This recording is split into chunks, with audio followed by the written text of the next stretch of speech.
Okay, so Global has given us a little bit of a treat.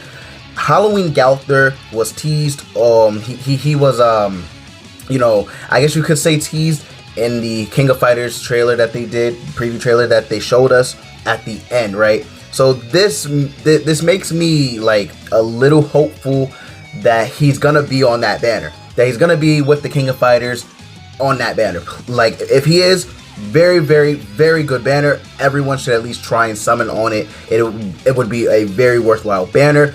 However, if he is on his own separate banner, featured like just himself, do not summon for him. The banner is going to be trash. Go for the King of Fighters collab characters.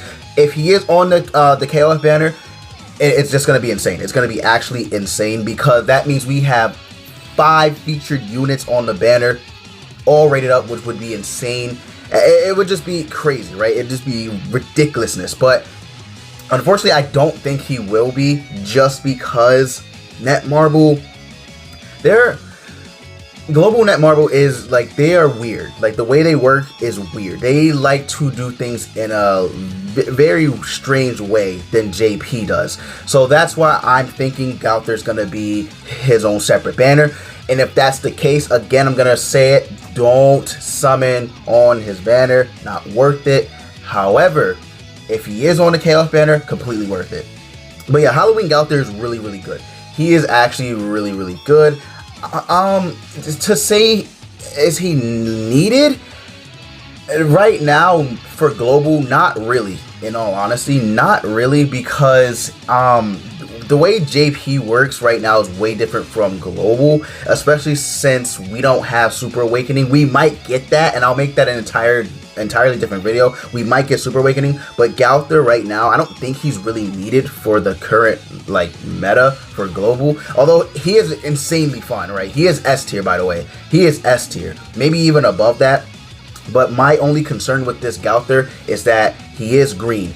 Right now, Lost Meliodas is the meta character, so he's gonna get stomped by Lost Meliodas. Another thing that concerns me about this unit is that he is basically a copy and paste of the Red Gowther, right? It's just the Red Gowther is, I would honestly say the Red Gowther is a little better than this green one right here. It's just because Red Gowther has attack ceiling, that's it. Literally, that's it. He has attack ceiling, and that is clutch. But this Gowther is really good too, right? So if you guys seen him on JP, you guys watch videos on him, you guys know how good he is. I think he has he either has the same or around the same stats as the red one does, but he's ridiculous. He has this skill, right? It's not the same skill as Green Merlin or Red Zeldris has. It's a different one. So what he does is he has an AoE ult depletion move, but it's not like ult depletion right away, right? It's not like you know, snap of the finger, their ult gauge gets depleted. No, it's actually an end of turn ultimate move gauge depletion card, which is strange, but it works, right? So unfortunately, if the opponent has ult gauge max, they're gonna be able to use their ultimate because it doesn't take away that orb right away. However, let's say they're building up to their ultimate, it does heavily counter ult rush. That is the good thing about that card. So for right now, the meta, which we're in right now, Global, with ult rush, he could be extremely good for that. I just hope that he doesn't get destroyed by Lost Meliodas right away. So it's weird, right? He does have a place for Global, and he doesn't at the same time. It's just really weird how he works. Again, if they have the ultimate move gauge already, it's unfortunate that they will probably be able to use their ultimate, right? But I mean, after that, they won't be able to build up their ult gauge, especially if you get rank 2 or rank 3. They're just going to be completely cut from getting their ultimate. So that's where this skill 1 comes in clutch. I really do like this skill 1. I've seen videos of gameplay of him. Insane. It is really insane, just to counter like Green Merlin or anyone who's trying to get their ult. Basically, think of it as a better version of the Green Dreyfus that we have on Global. Think of it as a better skill than his passive, in all honesty, right? Let's just be honest, because Dreyfus, he needs to have higher CC than the rest of the enemies to completely seal off their ult gauge. However, this Gowther can do it just right off the rip. He doesn't seal it, but he does take it away at the end of turn. So that's where he comes in clutch. So again, really, really cool card. I do like it. However, I don't think it's like gonna be the deciding factor of you pulling for this unit. Right, so this second skill is the exact same as the Red Gowther. Red Gowther has this card as well.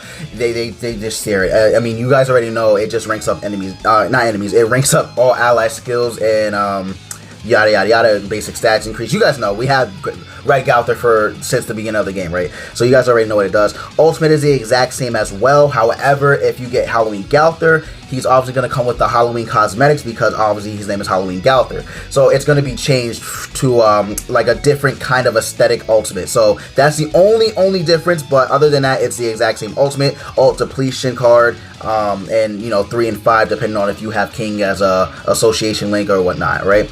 So in that regards, he is the same. Again, he is literally a copy and paste of Red Gowther, just with a different skill 1 and a different passive. And we're gonna get to the passive right now. The passive, this is what makes him insane.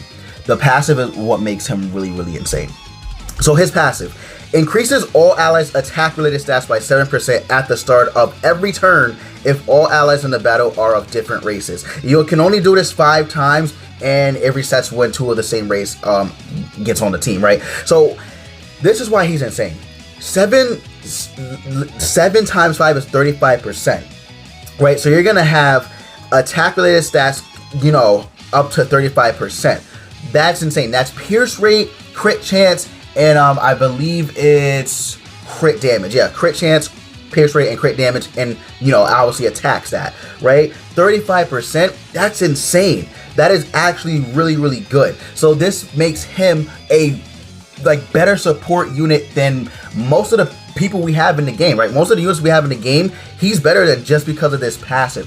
The only like thing that hurts this passive is that it has to be different races. That's the only thing that hurts him, because if you have 2 demons and one this Gowther who's unknown, it's not gonna proc. So that's the only thing, right? So you have to get like a demon human unknown or a giant fairy human, you know, different combinations. You have to mix and match. You cannot have the same race on the same team. That's the only thing that hurts him, but it's gonna be cool because then you can experiment with different team comps. So I think that's really good in that sense, right? You can experiment with different team comps and then you'll be good, right? You'll be good for the rest of the match, unless of course one of your allies dies and then your sub unit is of the same race as one of the other units on your team.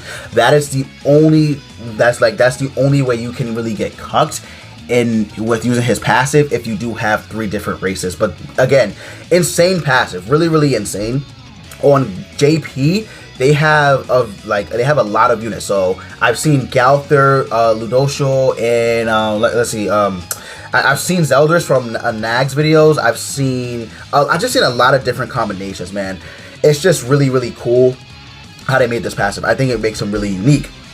But yeah, again, I don't think he himself, like his own banner, I do not think that banner would be wise to summon on. If it does come out with the KOF banner, I don't think you guys should summon on Gowther's banner. He is a very, very good unit. Like, I'm not going to take that away from him, but I strongly suggest you skip that banner if it does come out and you just focus on the KOF banner, because you're going to get more value out of the KOF banner. Now, again, if he is on the KOF banner as a featured unit, crazy. It's going to be crazy. So if you pull him, if he is featured, it's going to be ridiculousness, man. 5 new units would actually be crazy, right? It's just bonkers. Like, I didn't think they would actually release him. But yeah, he would be insane if he's on the same banner. Again, don't summon if he is on a different banner. Let's say we get the KOF banner the 27th, and then the following week we get his banner. Don't summon on his banner. Do not skip. It's a skip. But I don't know, man. I just hope Netmarble makes the wise decision and put him on the KOF banner. I just really strongly think that they could replace this Gowther with Gerharde that was on the original banner, the original Cashapp banner on JP. I think they could make that Gowther a replacement for her, right? As far as Ludacris goes, I don't know. They could put Zeldris or something, right? But yeah, I do strongly suggest you skip his banner. Again, he's a very, very good unit, but if he has a separate banner, skip. I'm gonna sound like a broken record, but I don't care. Skip. Cashapp banner is your main priority. Do one rotation, stop, and then save, right? So that's pretty much it. Yeah, again, just make the smart decision. Don't summon on this banner, summon on the Cashapp banner. That's all I gotta say. But yeah, as far as the video goes, guys, I'm gonna go ahead and end it. There's not much else to talk about. I mean, Gowther's an insane unit. You guys already know that. But yeah, man, if you did enjoy, consider leaving a like, comment, and subscribe for more Grand Cross content. It would be greatly appreciated. Also, consider joining the Discord. We'd love to have you. And with that said, I will see you all in the next video.